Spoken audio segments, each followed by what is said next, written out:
everybody and welcome to Phonica School and to This Is Not Party.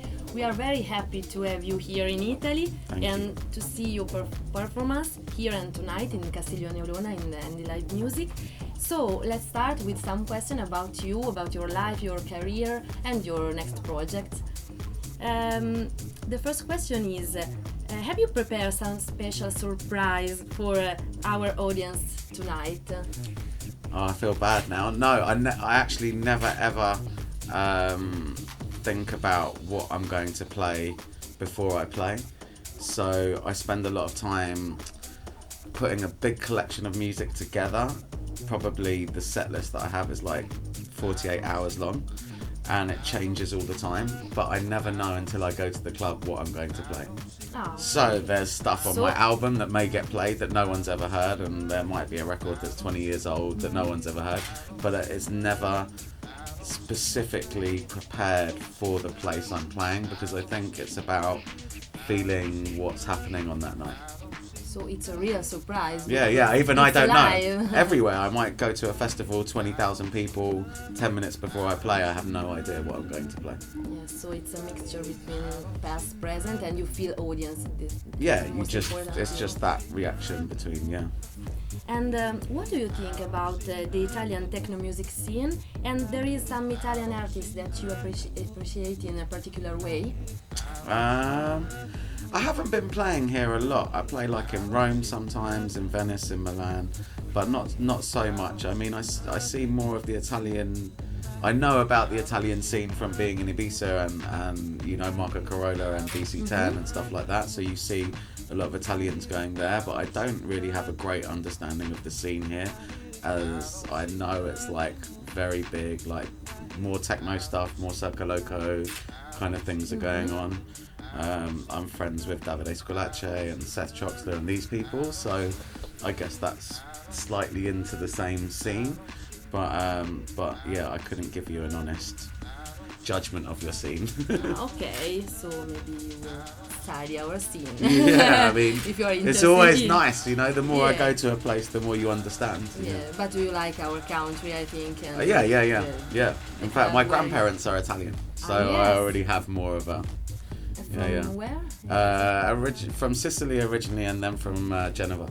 Ah, wow. Yeah. So quite close to here. Yes, and seaside. Yeah, Cinque Terre. Yes, very nice. Let's talk about you. You have a very long career, very intense. Can you tell us the most important steps, especially for the beginning, for the first years? Because you told once on the web that it was very difficult at the beginning when you were very young. Yeah. I mean, there is really no golden piece of advice that you can give to say, oh, if you do this, you can do this. It's not like becoming a bank manager. If you want to be a doctor, you go to school, you then do an internship, and then you become a doctor. With this, I mean, from the age of 14, I was putting on club nights, inviting DJs to come to the club nights, co-producing records, then producing records, DJing in small bars, in small clubs. You just have to kind of, in that way, the advice is really to have a dream in your mind of where you want to get to, and then just start putting all of your energy to get there in every possible way. So if it means you have to start a club night, you have to put tunes, you have to now make some videos for YouTube, you have to put a mix on Mixcloud, you have to do something very interesting on social media or whatever, you really have to be putting a lot of energy. I mean, since I started, I wake up at 7 in the morning and I go to sleep at 2 at night. And if you really want a career, you have to really, you can have a career where you wake up at 12 in the afternoon, no problem, and you can DJ some gigs and you can have some success, but to play around the world successfully, if that's what you want, if that was your dream, then it really takes a lot of work. Yes, you were 14. You moved with the public transport, for example. Yeah, exactly. It was very right. cold. Yeah, well, only in the winter, but in the winter it was very cold. Yeah, exactly. So sacrifice. It's I think it's the same for anything that you want. The same advice, I think, applies. Good advice applies to many subjects. Yeah, and so we could be talking about acting. We could be talking about climbing Mount Everest. You need to put in a lot of work. You need to make yourself as good as everyone else, and then you need to be different to everyone else. That is the path there. Good advice. And you played in a lot of clubs worldwide in every part of the world. Do you remember any club or any performance in particular that you have in your mind, in your heart? The first time, when Fabric first opened in London, the first times I was playing there, and I was like 18, 19, 20, really young, and playing with, like the biggest DJs in the world, and I was warming up for them, and I just, that feeling of like the pressure of it. The pressure, in fact, is mostly in your mind. It's not actually there. They booked you because they like your music, but you put the pressure of, I have to be. And so the first few years was both amazing and very scary.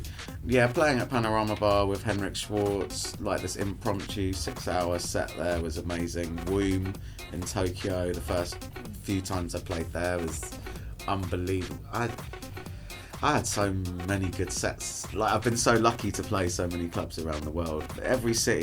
Pretty much every city has a club that has people that love the same music as me, and I've been able to find that club and had a lot of, whether it's from Paris to Sao Paulo to Dubai, there's always a group of people that really have the same, whether it's bigger or smaller, there's always an amount. So the best scene is, I don't know, in English or German or Japanese. Yeah, that's exactly my point. There is no best scene. There is. The best, one of my favourite clubs to play is in Los Angeles. But Los Angeles is not the centre of house and techno, but it's one of my favourite clubs to play. So I don't think I don't think that it's about the club more than it is about the place. Yeah, England has maybe a better culture in a way, because we have a lot more radio, we have a lot more access to the music, so you can know the same in Germany, they have a lot more access. But that's the only difference. Now with the internet, we could go to a club tonight, it's not in a major city, and it can be amazing because those people came together because they love the same music. So it's, So it depends on energy, on place, on people. It just depends on the people, in that club or festival. Interesting. About your labels, can you tell us something about this discographic part of your life? In what way? For example, actual projects or next project, and like what my label's doing right now, or what it's done, or where it's come from, or for example, about 10 years ago, one label, and now. I started my first label about 15 years ago. It was called Front Room, and then I wanted it to be like a very kind of underground house and techno label, and then we put out a record called This Is Sick by Solid Groove, and it became really big, like insanely big. Like Sven Vath was playing it all the time. It was like really the biggest record of that summer. So then I started a new label called Made to Play, and Made to Play, the idea was to have, if that's going to be more commercial in a way, than to have an underground label. So we did no promo, no DJ mail out, anything. But then suddenly some big records happened and it became a big label again. So then I started Play It Down as the underground label of Made to Play, and then it's been up and down. It's a good Play It Down. I think we got the right balance where we can do a record where it's a bigger record and maybe it's being played on Radio 1 in the UK on the BBC a lot, and then the next record could be something like from Christian Nilsson or something, which is more techno, or Lewis Boardman, and it will be played by more like Matthias Tansman and Davide and these type of DJs. And as a DJ myself, I play the spectrum of music, and so I play from deep house to percussive house to tech house to techno. Like, I love the whole thing, because when I was young, there wasn't, in fact, tech house was not a genre. There was only techno and house, and I like techno and house, so that's, to me, was very normal, and through the years it's become more like this. But I think Play It Down still represents techno and house. Not tech house, but techno and house. Techno and house, so it's a right mixture, and it's just, I think it just is very individual to what I play, and that's what makes it the label. Is some people think it's, special in a way. It's just it represents what I want to DJ when I play. So it's not going to just be like Loco Dice's label is amazing. I play loads of records from Desolate, but it's this more similar music each time because that's similar to what he plays. So yeah. Yes, that's right. You lived a lot of collaboration with big artists. Can you describe us just one of these, 1, 2, 3? That I think that are your friends now, also colleagues and friends. I guess like my very first collaboration I ever did was with a guy called Jamie Anderson, who is my oldest friend I've known since I was 2, and he was the inspiration for me to DJ. And we started making music, and then the next collaboration I did after that, which was really the collaboration that is the reason why I'm a producer, is with Switch. And Switch is the guy that started Major Lazer with Diplo, but also produced MIA, Santi Gold, Rihanna, Beyonce, Insane. He in fact is the reason I moved to LA. And so he was a really big influence to say, you know, at that time I was just a DJ and I would bring ideas to the studio, and he was really the one that said, no, you have to learn yourself how to be an engineer. You have to be able to make this yourself. So he was one of the biggest influences. And then from there I've been able to work with Leon Ware, who's like a 75-year-old producer who produced Marvin Gaye, to Hot Chip, to Henrik Schwartz very often, to Seven Davis Jr. in the last year. I've always loved collaborating. It's like, I think it's a very exciting way to make a record. Yes, because there's a synergy that you can't when you're also, if I'm in the studio on my own, I'm not really, I guess the best way is like trying to show off against someone. It's like if you're dressed very nicely today, and you probably wouldn't dress like that for yourself in the house. So you know you're going out, so you want to, look good. And in the same way in a studio collaboration, if I'm in the studio with someone, I want to be like, I need to raise the level to here. If I'm working with Henrik Schwartz, who's an amazing producer, I can't turn up to the studio and be like, whatever, I really have to raise the game. And I think that's like, it's what makes the collaborations better. Yeah, it's a way to, it helps you to work better. Yeah, I think so. And the collaborations that I've done more over the internet, I don't think have the same thing. I think they lose something. It's much more important to be in the same room and have that kind of competition. Yes. About your sound, can you describe it in 3 words? I honestly can't. I really believe that it's wrong for an artist to describe his sound. I think it's like a writer telling you how they write what their book is about. A writer never tells you what their book is about. It's your interpretation, right? Yeah. What I think about myself is probably completely different to what myself is to other people. So, I mean... So it's difficult to answer. Yeah, it's a difficult question to answer. And about your favorite setup instead, which is and why? My favorite setup for a live... For DJing or for in the studio? And both, because after I want to ask you also. Well, for DJing it's a very simple, I mean, it used to be 2 Technics and a mixer. Now it's 3 CDJs and a mixer. I mean, it hasn't changed too much. And for working in the studio, I think it's about having less stuff. We started using Logic, the program Logic, and it was very important, and this was with Switch, it was very important to use only the plugins that came with Logic and really learn it and add nothing until you're the absolute best at doing that, and then from that you can add one more thing and 2. So even to this day I have like a couple of synthesizers, I have like a drum machine, but I don't have a crazy studio. And because still if I get a synth, it takes me years to learn really how to use that synth. So it's just, it's almost a showing off to put too much stuff, and it will decrease how much music you make in a way. So not too much. And about technical question, do you prefer VST or analog synth? I think you have to say analog. I mean, if you have a choice, you have to choose the best. It's almost a question of like, do you like a Ferrari or a Toyota electronic car, you're going to say the Ferrari, right? But you know, you might have the Toyota, and that's fine. You know, it works. Okay. About you told once on website that you are very careful about new DJs, new artists. Before you gave them some advice.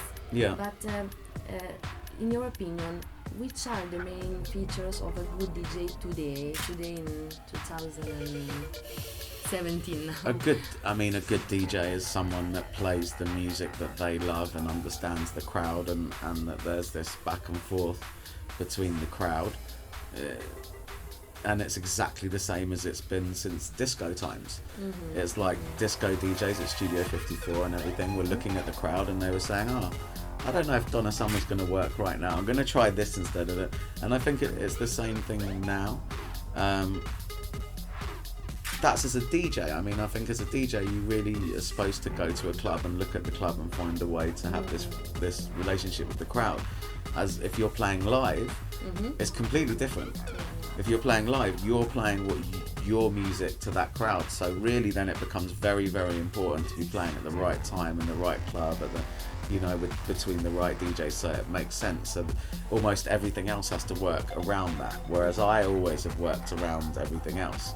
So I could play after drum and bass, I could play after techno, I could play after hip hop. I have no problem. I just have to look at it and work out how to transition. Okay, so you have to not to be selfish, but to open to the audience and to the sound, also the other. I mean, you're not a wedding DJ, so you're still, I would tell a young DJ, you have to play only the music you love, but you have to play the music you love. There's a broad spectrum. Like, if I turn up to a club and I'm playing after Marco Carola, I'm not going to play a Masters at Work record. It just won't work, right? But so I find music I love within that genre, and the advice I give to myself is hopefully the advice I give to other people. Yes. Feel yourself, feel the others. Especially the music you like and that you want to dance and you want to buy. I think what I did when I first started playing at Fabric was I just imagined that it was my night. And even though it was never my night, I mean, it was always the night of Ricardo Villalobos or whoever I was playing with, I just imagined, and so then you can relax more and you have more of a freedom to tell a story with your DJ set. You're still conscious of if you're taking it too far in the direction, but I think it's important to try and find a confidence to play a little bit experimental, to take it to places that is a little bit dangerous, because otherwise there's no point to you. My advice is not to go to the club and play exactly the records, the top 40 records they want to hear. Of course, no point. Anyone can go to Beatport and buy it, but it's also at the same time as not that extreme. It's also not that you just go and play whatever you want. I'm going to play, 110 BPM, dark, crazy, and now the club just looks like why? What are you doing? Because it makes no sense to me. Yeah. And which is your classic workflow when you start creating a track? That's a hard question. I don't think I have like a classic situation.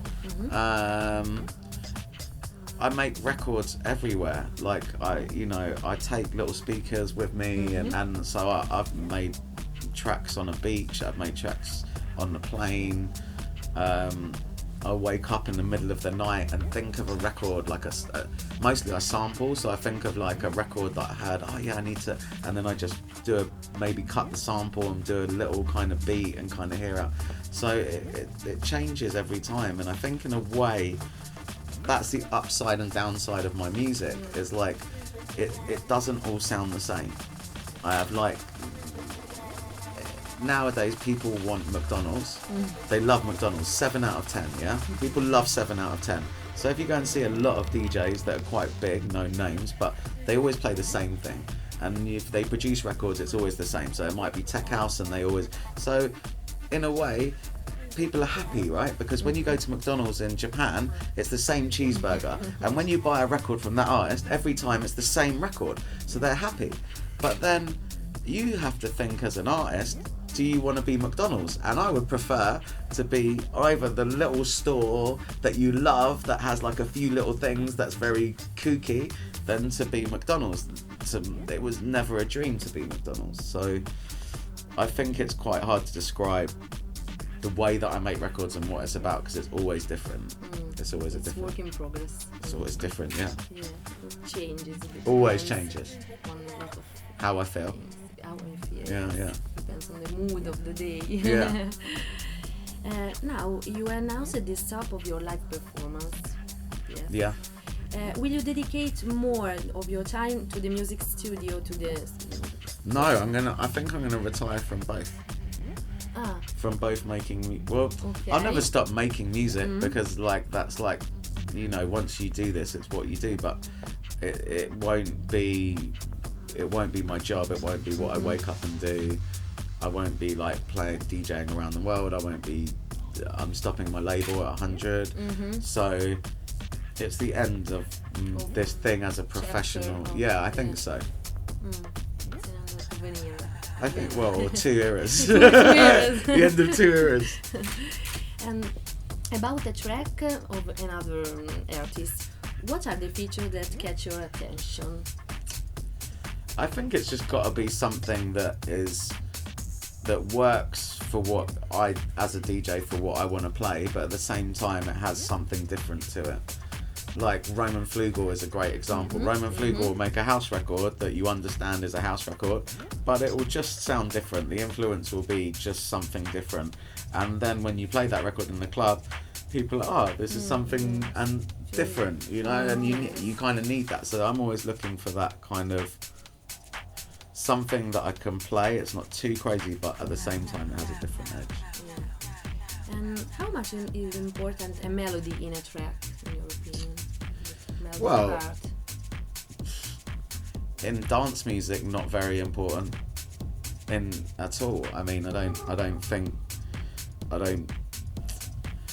Sometimes it's great to have melody in a record, like Detroit techno records that are really touchy. You really feel it that way. But then sometimes you can hear just a kick drum, and it touches you that way. And I think that's what dance music is. If we were talking about music, like music that you listen to at home, like music that's more, I don't know, like a jazz record. Of course, melody is the most important part of the record, and without melody, there's no point to the record. But I think for dance music, that is almost the great thing, that anyone could get a drum machine, press start, and it could be something that touches you from just a drum machine, and that's great. Moving drum machine. Yeah, just a kick drum could be amazing. So much to do with a kick drum. Yeah, I think so. And about this is the last question about your current and future projects. What will you do from today to tomorrow? Next month. Now I have like an album coming out. My last album's going to come out in February, and that's been a lot of work. And then from February until October, I will tour the world. I think I go from Europe to the Middle East to Asia to Australia to America, back to Europe, and then I finish around ADE in 2017. And that's the plan. I'm playing loads of sets with different people, with like Seth Troxler and Martinez Brothers and Henrik Schwartz, of course, and a lot of friends, and I'm playing a party with Dubfire at BPM in Mexico, and there's a plan to play with Loco Dice at his night, and just it's a really almost, and it's very touching that all of these people want to do stuff. It's just really kind of almost for me a celebration of 20 years in a way. So it will be in a very positive way. Yeah, positive way, world tour and music with your friends. Yeah. It's just a big party, really. All over the world. Yeah, a big party all over the world. Exactly right. Thank you so much. It's a pleasure. Thank you. Really for your kindness and for being here. It's a pleasure. And for joining us. Thank you. See you next time in Italy, and see you with the other artists. This is not.